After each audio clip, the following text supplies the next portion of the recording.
Assalamualaikum warahmatullahi wabarakatuh.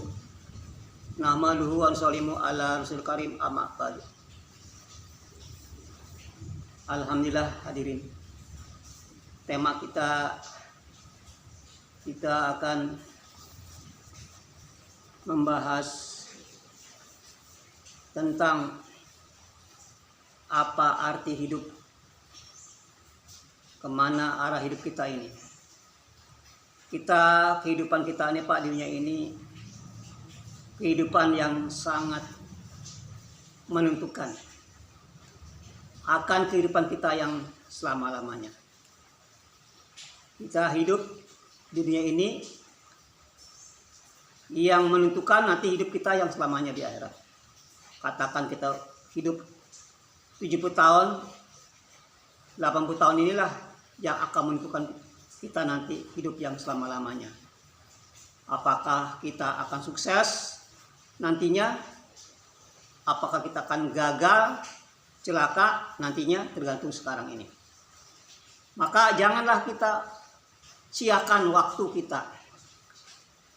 Apa fasilitas yang Allah berikan kepada kita ini kita wakafkan, kita infakkan, kita sedekahkan kepada perkara-perkara yang kekal. Karena setiap pekerjaan kita ini, setiap perilaku kita ini dua saja.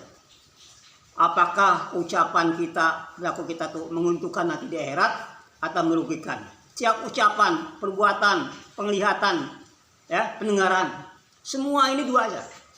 Apakah ucapan kita menguntungkan akhirat atau bikin kita ini merugikan akhirat? Baik harta kita begitu sama. Apakah harta kita membuat nanti kita untung di akhirat? Apa harta kita membuat binasa nanti di akhirat? Tergantung apa yang kita mau dibuat. Maka hati-hatilah Pak. Dunia ini memang sangat menggairahkan ya.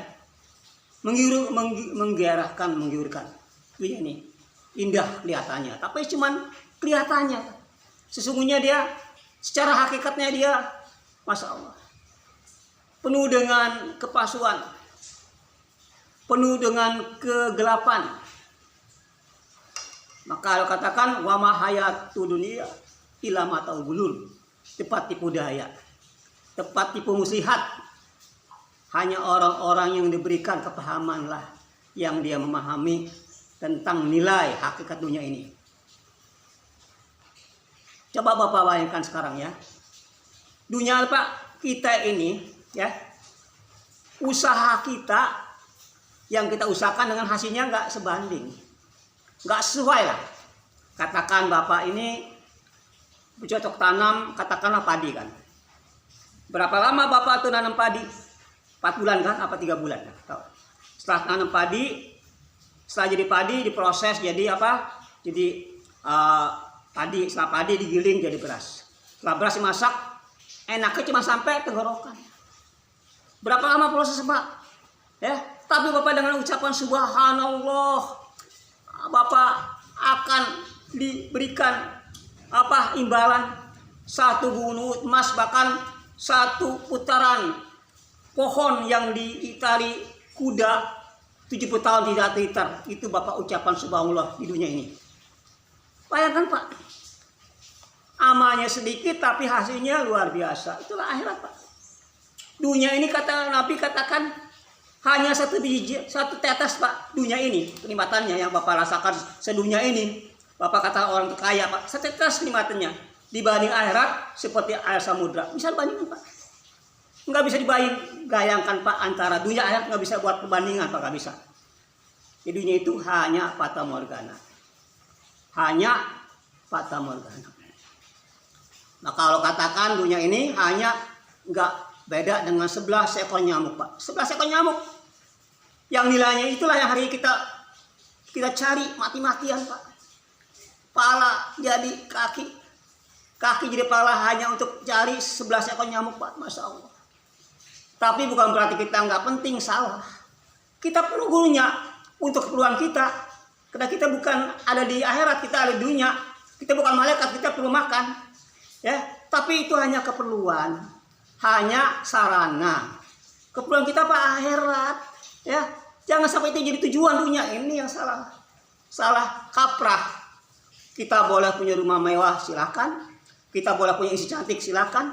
Kita boleh punya kedudukan tinggi jadi jenderal jadi apa silakan.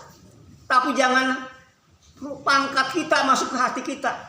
Jangan sampai rumah mewah ada di hati kita. Jangan sampai mobil mewah ada di hati kita. Hati boleh mobil tapi jangan di hati tapi di garasi mobil. Kan gitu Pak. Ini mobil di hati, pangkat di hati. Ini yang jadi kita terhijab dengan Allah oleh dunia yang ada di hati kita, sehingga kita lupa pada Allah, lupa pada kenikmatan akhirat yang begitu indah Pak. Bidadari-bidadarinya, sungai madu, sungai arak dan sebagainya Pak, masya Allah indah terus Pak. Hadirin, di dunia Pak kita ingin muda, selalu pakai salon kan, pakai obat supaya awet muda kan, tetap tua-tua juga. Kita ingin kaya, tato kasih miskin. Kita ingin sehat, sampai kita beli obat supaya sehat, tetap sakit juga. Jadi nggak sesuai dengan selera nafsu kita Pak. Tapi akhirat cocok. Ingin muda terus, ya kan? Ingin kaya terus, ya. Ingin hidup terus, gak ada kematian. Inilah cocok Pak. Cocok Pak. Maka itu yang kita harus pahami Pak. Dunia suka nggak suka tinggalkan kita Pak. Apa kita tinggalkan dunia atau dunia meninggalkan kita? Dua saja. Dua. Apa kita meninggalkan dunia, apa dunia meninggalkan kita? Kalau dunia meninggalkan kita bangkrut. Yang tadinya kita punya harta habis. Nah itu berarti dunia meninggalkan kita. Atau kita meninggalkan dunia. Dua Pak. Hadirin. Orang Pak, kalau orang hartanya banyak, di hatinya penuh dengan harta, ini yang masalah Pak. Ketika mati dia berat meninggalkan hartanya. Itulah yang jadi masalah Pak. Sehingga ada berat meninggalkan istri yang cantik, sehingga berat meninggalkan pangkatnya, sawahannya, kontrakannya banyak. Lupa kepada dia, sehingga ini menjadi dinding kepada Allah. Padahal Pak, orang yang hatinya bersih, orang yang hanya kena Allah, ketika datang malaikat Pak, maka dia tersenyum-senyum kedatangan malaikat. Kenapa Pak? Dia sudah melihat alamnya Pak, surga. Maka dia pengen buru-buru Pak, rohnya itu dia tarik. Nah, sehingga Pak nggak kerasa Pak. Orang Pak tampakkan surga itu nggak kerasa Pak, indahnya surga Pak. Sehingga dia tuh rohnya itu melayang sebagaimana burung lepas dari sangkarnya Pak. Nah ini, kalau Bapak diberikan Pak keyakinan seperti itu. Hadirin yang dirahmati Allah Subhanahu wa taala. Jadi pentingnya Pak kita ini bagaimana kita supaya kita ini selalu konsisten dalam iman kita Pak. Ini maka hari-hari Bapak disuasanakan iman Bapak. Kena iman ini naik turun Pak. Kalau iman nggak diusahakan, iman yang ada turun. Coba Bapak punya uang berapa banyak nih? 10 juta, 1 M. Bapak demin habis nggak? Habis. Begitu iman Pak. Iman nggak diusahakan, lama-lama dia menurun lama habis. Begitu Pak. Maka jadi imanku. Perbaikilah iman kamu. Iman kita Pak hari diperbaiki Pak. Diusahakan, ditambah. Dengan apa Pak? Dengan Bapak melafadzkan la ilaha illallah.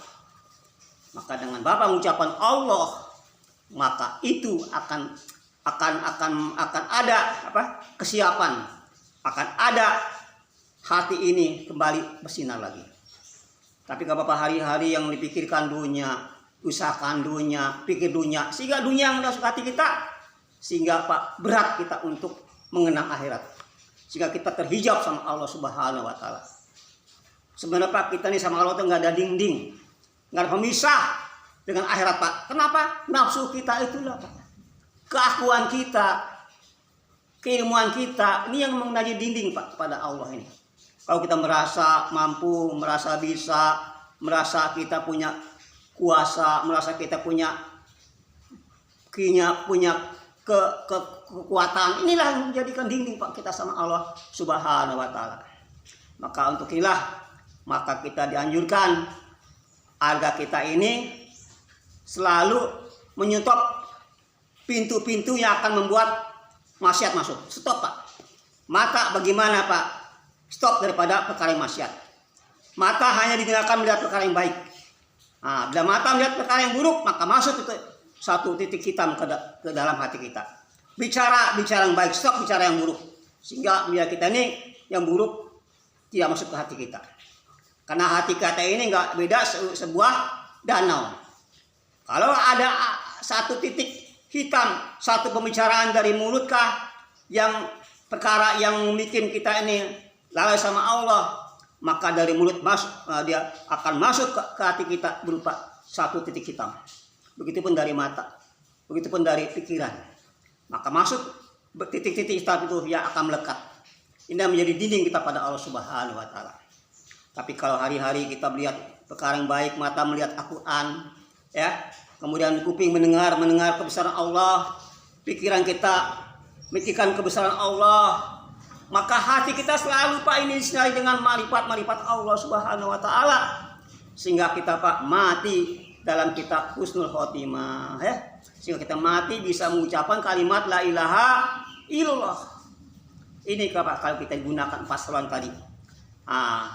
Juga neraka Pak ada 7 pintu.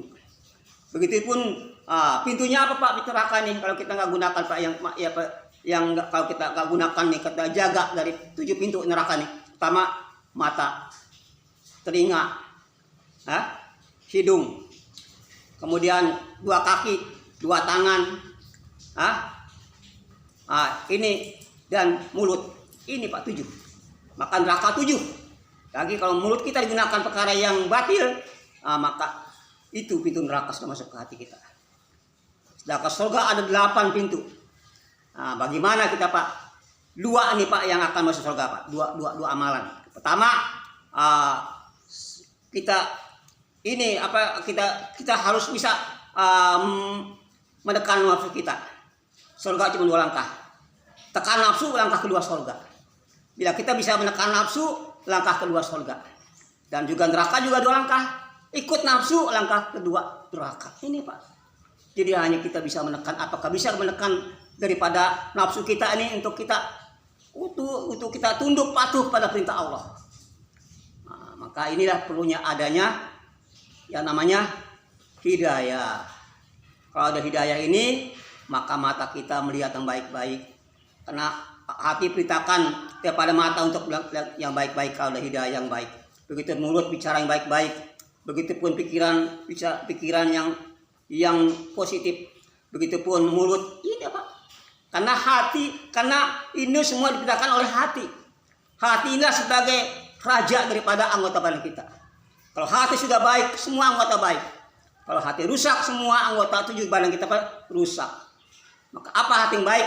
Hati yang mengenal Allah, hati yang mengagungkan Allah, hati yang ada keagungan Allah, hati yang ada kehebatan Allah.